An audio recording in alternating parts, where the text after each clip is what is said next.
is our first child. This is our first son. Guess what we named him? I'm sitting at my house in Oklahoma City. I'm on the phone, and I started to cry. Why? And I said, why would you do that? And she said, it wasn't me.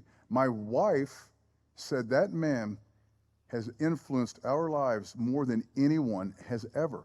We've tripled our income. We've tripled our lives. Wow. You think I'm passionate about this stuff? Oh my gosh. I love this stuff. And I love like speaking the simplicity of chiropractic into your heart. But listen, I want to share something with you guys. Can I share with you? I started practice as an associate in 1995, and I worked in one office, and I went to another office, and another office, one train wreck after another. If anybody's been in a train wreck, you know what I'm talking about. And in 1999, my beautiful wife and I, we started Young Chiropractic, and we took off. And I joined a coaching group back then, and I just started absorbing. I didn't know what a consultation exam report was. I learned. And we grew and we grew and we grew. And for 17 years, we grew. And then what happened was that coaching group kind of got this direction. It didn't have the same integrity that I wanted. I'm very transparent, and honesty and transparency is everything to me. And it kind of got a little weird. So I stepped away. Well, when I did, a group of doctors was in that group came to me and said, hey, you're the only one that really ever helped us. We want you to go start your own. Oh no, I don't want responsibility for y'all. Right? And so through a course of events, God had other plans. I did. And so I started Focus Foundations. In year one, we had over 200 members in 23 countries. I don't even know, God said, you're getting ready to get real busy, right? And the great thing is, the things that I learned and the principles that I learned, now I get to share worldwide, and it's amazing.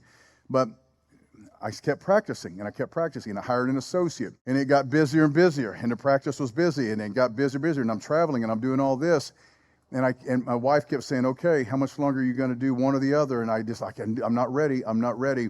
And as of March 31st of this year, March 31st was on a Tuesday, that was my last day in private practice. I retired after 30 years. Gang, I have to admit to you, it was absolutely one of the hardest things I've ever done.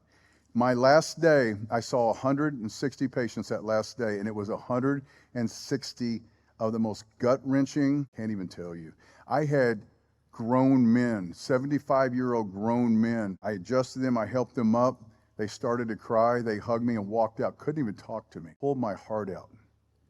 I could stand here for the next hour and tell you some of the things that by the time I got done that day, I was so emotionally broken and spent. It was moving, but it was hard. I had Bryce comes in. I adjusted him when he was a baby, a tiny baby. He brought his wife and his baby in, and he said, Dr. Young, I wanted to come in on your last day. I wanted to thank you for taking care of me my whole life, and I wanted to thank you for telling us the truth about health and vaccines. My baby will never have a vaccine because of you. And I said, yes, sir, right? And so, but here's what I wanted to share with you.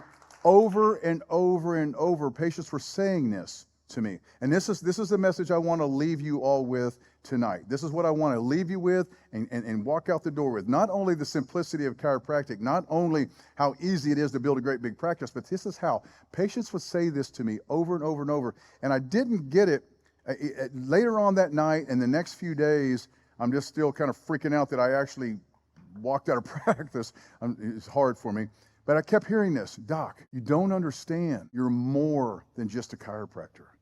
You are more to our family than just a chiropractor. Doc, you don't get it. And I mean, we're talking people that have been with me 25, 30 years, like grandparents, bawling. Doc, you don't get it. You're more. Now, here's what you guys got to understand. I didn't go on vacation with these people. I didn't go to dinner with them. I didn't go to lunch with them. In order to see my volume, I'm with them about a minute and a half, 2 minutes if we're talking about something. They're in and out. So what I want to leave you with and what I want you to reach into your heart and pull out is, what's the more? What's the more? What is it? And when you can figure out, when you can tap in to your soul, when you can lay hands on a patient, when you can have people come to you for 20, 25, 30 years, And every Christmas, ask my wife, good night. She didn't even have to bake at Christmas. We got cookies and cakes and this and that. One of my last patients that came in was Lillian. Lillian came in and she brought her son, John. John was 6 months old. Lillian and John. And I'm looking at John and I'm getting ready to adjust him. And it occurred to me, I adjusted John's great-great-grandmother was one of my first patients. He was 5th generation. So the great-great-grandmother, Juanita, she used to make me chocolate chip cookies, which is my favorite thing if you guys wanted to know that, just throwing that out there. She used to make me chocolate chip cookies. Oh, they were, the best chocolate chip cookie you'll ever have in your life. Well, then Anita, her daughter, when Juanita passed over, Anita took over to make the cookies. Yeah, not so much. I didn't say nothing. I was like very grateful. And then Danelle, her daughter, she didn't cook. I didn't get no cookies from her. Lillian, I adjusted Lillian the day she was born all the way up through, and she brings John in. Now, Lillian, when she was a teenager, she started making me cookies, closest to her great-grandmother. And then I'm adjusting John. Man, chiropractic is an honor. It is a blessing. It is a blessing from God. He chose me to serve his people, and I said, yes, I will. And he blessed me with all these people, and it ripped my heart out. But now I get to share it with you.